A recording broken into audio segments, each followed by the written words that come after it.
Diqqat, aholiga tezkor xabar. O'zbekistonda 2026-yil 1-maydan bir qator yangi o'zgarishlar kuchga kiradi. Assalomu alaykum qadrli tomoshabinlar, kanalimizga xush kelibsiz. Videodan to'liqroq xabardor bo'lishni istasangiz, oxirigacha ko'rib, like va podpiska tugmalarini bosib qo'yishni unutmang. Diqqat qiling.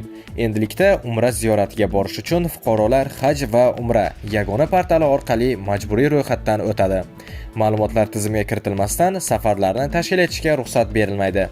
Prezident virtual qabulxonasiga yuborilgan murojaatlar ustidan nazorat kuchaytiriladi.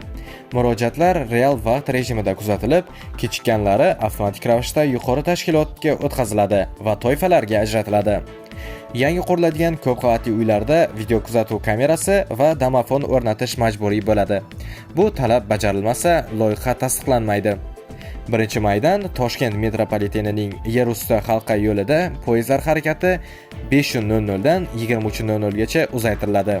Avvalgi vaqti 6:00 dan 23:00 gacha bo'lgan. Shuningdek, har oy 10 va 25-sanalarda avtomobilsiz kun va avtomobilsiz hafta aksiyalari o'tkaziladi. Bu kunlarda davlat xizmatchilariga xizmat avtomobillaridan foydalanish taqiqlanadi. Do'stlar, shu va shunga o'xshash yangiliklardan birinchilardan bo'lib xabardor bo'lishni istasangiz, kanalimizga obuna bo'ling va bizni kuzatishda davom eting.